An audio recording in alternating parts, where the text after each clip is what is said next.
Most football kits are worn by the players and enjoyed by the fans all over the world, but there are some football kits that never even make it off the shelves, let alone worn by the players. So in today's video, I'm going to be redesigning banned football kits that were never worn by players, starting off with the most known one and ending with one that 99% of football fans have never seen before. So without further ado, let's get right into it. Before we actually begin, remember to like and subscribe if you do go on to enjoy this video. We're only 4 subscribers away from 100 subscribers, and this would make my kind of whole month, my whole kind of YouTube career, we'll kind of be resolving around getting to 100 subscribers. So without further ado, let's actually get into the video. Going off with the first kit of the video, and I've gone with the 2018 Chinese away kit. Now this kit was suddenly, randomly, kind of mysteriously banned from the Chinese government. Nike designed it, manufactured it, and it was actually on some shelves. But at the very, very last minute, the Chinese government intervened and stopped this kit from ever being worn, replaced by a pretty boring, different away kit. But this kit is really nice, isn't it? They've gone for this kind of traditional dragon Chinese pattern in the base, mixed in with this really nice kind of interlocking symbols design type thing. I don't know what to call it, but it works really well. I've got to say, this Nike template this year, I don't know if people like it or not, but I'm a big fan of it, especially what they did with the home kit with the nice kind of stripes on the sleeves. It works so well in my opinion. But for my redesign, I basically took that original kit and just added more yellow, because I think there was not enough yellow in the original one. So I added some nice yellow bits down the sleeves, the sides even, which were already on the original template or the current season's template or years. I also added some on the sleeves and also a bit along the collar and the sleeve cuffs as well, which I think just works really well. I also did a number, I think I added number 7, just because one of those famous players wears number 7 or something like that. And overall, I'm a big fan of this. Obviously, the base pattern in this really similar kind of pattern to the original kit, this kind of dragon pattern. And it's really, really faint, but there is actually a kind of Chinese kind of design in the base, even like opaque, I don't think that's the right word, but like more opaque in the base is actually a different kind of grunge pattern, which I'm a big fan of. So let's move on to the next one. The next kit on the list is the Mystery 23-24 Newcastle white and gold kit. Now the reason I don't say away third or fourth kit is because it's actually a mystery that people don't know what type of kit this is. Obviously, it was never released, and I saw obviously why it's in this video, but in the footy headlines description, it does actually say that it's got the very similar design and template with the kind of same collar and sleeve cuffs to the away kit that season. So we're probably guessing that it's going to be, that was meant to be the away kit that season. But for the design itself, they've gone for this really kind of clean cut, classy marble design mixed in with a bit of white and gold in the design of the kit. And I think it works really well. It's really classy. I think it works. It's that really nice kind of mixture between classy and modern, which I think Castle can do such a good job of it, obviously apart from their quality, but I think it works really well. I'm a big fan of it. So for my redesign, I basically just wanted to add a bit more gold. So similar to the China one, I added some gold on the sleeves as well, and I also added some down the sides as well, which I think worked really well actually.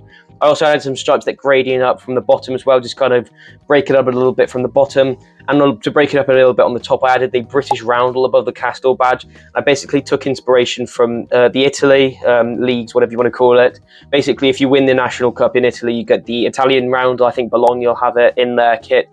I think it looks really good, and I kind of just feels a bit of white space above the kits, along the top of the kit, which I think just needed that bit of filling. I think it works really well, so yeah. Moving on, we have the 25-26 Liverpool home and away kits. Now you're probably thinking, what do you mean by this? They've been worn multiple different times before. But I'm actually talking about the Nike 25-26 Liverpool kit. And again, you're probably thinking, what do you mean? Obviously, Nike are no longer with Liverpool. They changed to Adidas. It was a really big thing. Everyone was talking about it. But actually, before the deal happened or anything, Liverpool actually did design kits for, or Nike designed kits for Liverpool, and they've been leaked. So the kits are pretty nice actually. The home and away one I'm going to be doing. I'm not going to be doing the third one because it's really similar to the Inter Milan third one, just a bit red even. So I'll show you that one. But the home one, they've used these kind of grunge effects with the kind of lighter and darker reds in it. Some nice little patterns in there. But the one thing that kind of stands out, and it's also the same on the away kit, is the fact that they've used a different type of Nike badge. Now, usually Nike don't use this badge on football kits. They haven't used it in ages, but also not very common in football kits anymore at all. So it's quite weird seeing it here. Maybe it's some sort of special thing because they won the league or something like that.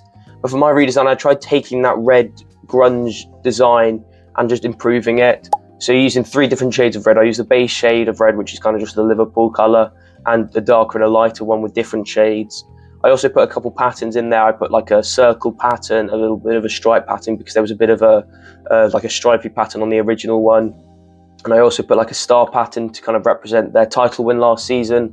And for the away kit, I've tried taking with that line gradient between the two colours. It's a bit weird. I don't really like the way kit, but I've kind of included those gradient lines between it, having the gradient between the two kits, between the darker and the lighter beige, kind of grading out between each other with like checkers almost. Along the edge of the kit, I've also gone with a nice rim of dark red around the polo collar and sleeve cuffs. And for the home kit, I'm sorry, I'm changing between it. It's very difficult. So for me, I'm very tired. I'm recording at 6:45 in the morning. But and on the home kit, I've added like a white trim around the collar and the sleeve cuffs. And for the final kit of the video, we have a kit that is 99% of football fans do not know about, and this is the Brazil x Real Madrid football kit. Now, when I saw this release, I think it was on some sort of video I saw it on, but I thought it was just such a weird kit, you know? It's definitely a kit you find as like fake in like Turkey or something like that, you know? And it's just, if this kit would have been released, it would have been like the most bought fake kit ever, because it's just kind of made to be faked, you know? Obviously, the Brazil colours are just so famous, mixed in with the Real Madrid badge. It's just lots of people like buying Brazil and Real Madrid kits. So, but anyway, the design of the kit is fine, you know? It's got that yellow base mixed in with the green bits, and I think it's fine, you know. But obviously, it's that weirdness of seeing the Real Madrid badge on it. But anyway, so for my redesign, I've basically taken the original design and I've used the current or this season's Adidas design.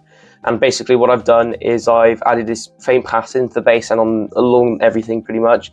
I've just added this kind of cross design with Real Madrid going through it. And I think it looks good. I think, you know, I've added this kind of orange effect to it, and I've added these stripes that go through it, and I've also added it on the collar and the sleeve cuffs as well. Overall, it's a pretty simple redesign, but I'm a big fan of it and I think it works well. But anyway, that is all for today's video. I hope you enjoyed this video. Remember to like and subscribe. We're trying to get to 100 subscribers by the end of the month. We're only 4 away. So hopefully we can get there. Maybe this video, maybe next video, we'll see. But anyway, if you did go and enjoy those videos or enjoy the kits, sorry, remember to go check out my EFC kit creator because I've got so many more kits on there like these. So without further ado, but anyway, thank you so much for watching and I'll see you in the next one. Bye.